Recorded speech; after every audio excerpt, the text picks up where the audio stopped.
रजी भाई, आप क्लियर समझिए कि राहुल गांधी जी के पास कोई मुद्दा नहीं है। आप देखिए कि इस देश में 29 राज्य हैं। कांग्रेस किस तरीके से सिमटती जा रही है। देश की राजधानी में कैसे जीरो पे आउट हो रही है लगातार।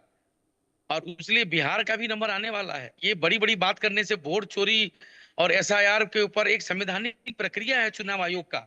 अब देखिए ना, इतने सारे 69 लाख जो है वोटर जो है नाम हटे हैं, और 20 लाख नाम जो है जुड़े भी हैं। उसके ऊपर ये लोग लगातार इशू बना रहे थे कि एसआईआर एसआईआर ये लोग कर रहे थे। अभी वोट चोरी क्या है।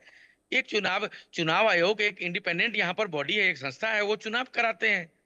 उनका काम है। पहले क्या था कि पहले इनके जमाने में जब महागठबंधन की सरकार थी, कांग्रेस और लालू जी की सरकार थी बिहार में, 1990 से 2005 में, याद दिलाना चाहता हूँ, यहाँ बैलेट पे होता था।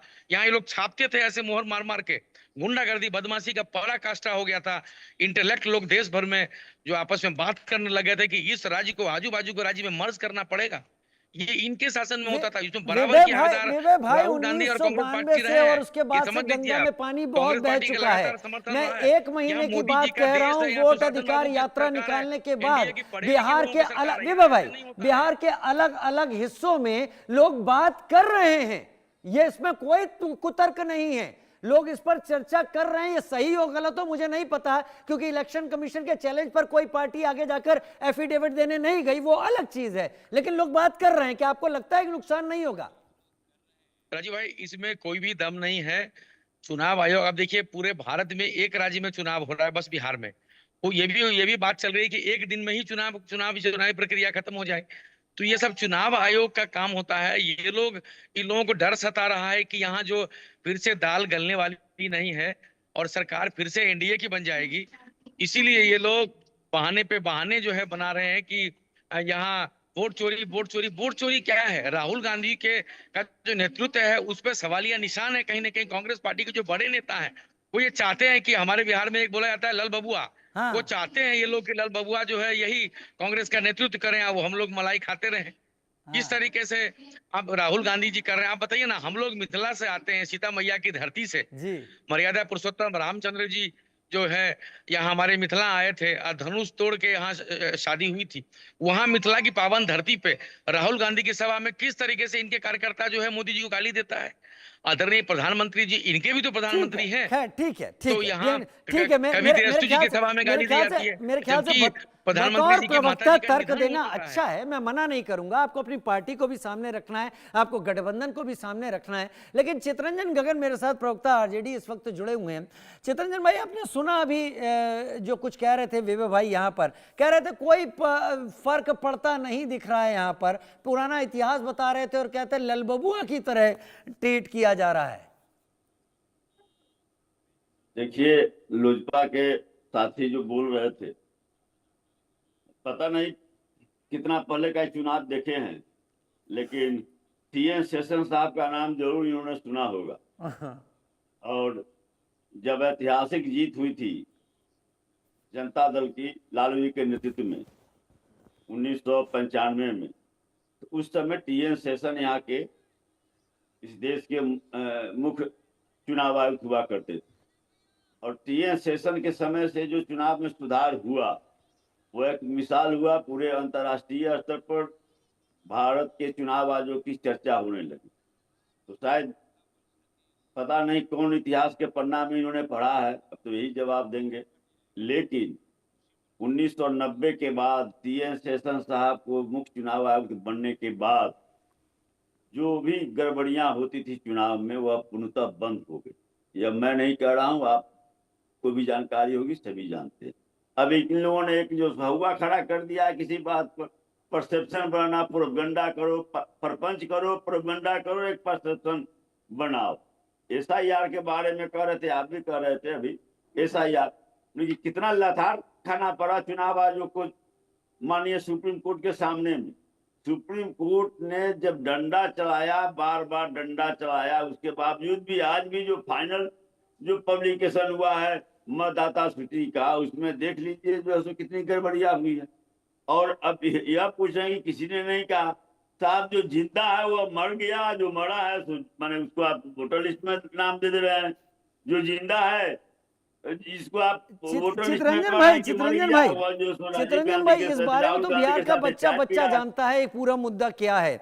मुझे ये बताइए कि आज मुख्य चुनाव आयुक्त ने ये साफ कह दिया कि एसआईआर एक सफल प्रोसेस रहा है और अब इस सफल प्रोसेस के बाद ये पूरे देश में लागू होगा। अब विरोध कहां जाता है एसआईआर के मुद्दे पर? चुनाव आयोग ने पटना में ही आके सारी चीजें क्लियर कर दी। शर्मा जी, संवैधानिक संस्था है चुनाव आयोग, इस पर किसी की आपत्ति नहीं। तो संवैधानिक संस्था की जिम्मेवारी बनती है कि अपने संवैधानिक कर्तव्यों का, उत्तरदायित्वों का ईमानदारी पूर्वक निर्वहन करे। एसआईआर पर किसी का विरोध नहीं है। विरोध एसआईआर की प्रक्रिया पर है और समय पर। पहले भी हुआ है, एसआईआर तो नहीं हुआ है लेकिन आईआर हुआ और उसमें कितना समय लगा। आपने कहा मुख्य चुनाव आयुक्त ने आज कहा है, कल मुख्य चुनाव आयुक्त से जो राजनीतिक दलों के साथ उनकी वार्ता हुई, राष्ट्रीय जनता दल के ओर से मैं भी गया था और उनका पहला सवाल यही था कि अन्य दलों ने तो हमको बधाई दी एसआईआर के लिए, आप लोग बधाई नहीं दीजिएगा। हमने कहा कि आपको बधाई भाजपा और जनता दल यू वाले दिए होंगे, क्योंकि आप के माध्यम से उनको लाभ पहुंच रहा है, आप उनके लाभ के हित में काम कर रहे हैं। हम जनता के लिए बात कर रहे हैं, जो जनता को जो चितरंजन जी बस देखिए, पूरे आपका अनुभव ज्यादा है राजनीति में, राजनीति को आप ज्यादा बेहतर तरीके से समझते हैं, मैं इससे इनकार नहीं करता, लेकिन 25-26 साल मुझे भी जर्नलिज्म में हो गया है। मुझे एक चीज यहां पर बस लगती है, अगर आगे बढ़कर इलेक्शन कमीशन ये कहता है कि मुझे गलत साबित करो, कम ऑन, एफिडेविट पर आओ, दाखिल करो, कोर्ट की दहलीज पर मुझे खींचो, कोई आगे नहीं जाता, कोई नहीं वो एफिडेविट देकर कटघरे में खड़ा करता। ये केवल मुद्दा जनता तक पहुंचा दिया गया है। मेरे साथ विजय भाई जुड़ गए। नहीं, ये पूरे देश में लोग इस वक्त देख रहे हैं कि ईवीएम की बात होती है, कोई नहीं जाता, एफिडेविट देने का चैलेंज देता है इलेक्शन कमीशन, कोई नहीं जाता। विजय भाई हमसे मेरे साथ इस वक्त जुड़ गए। विजय भाई, क्या स्थितियां बन रही हैं सीटों को लेकर? क्या तकरार है?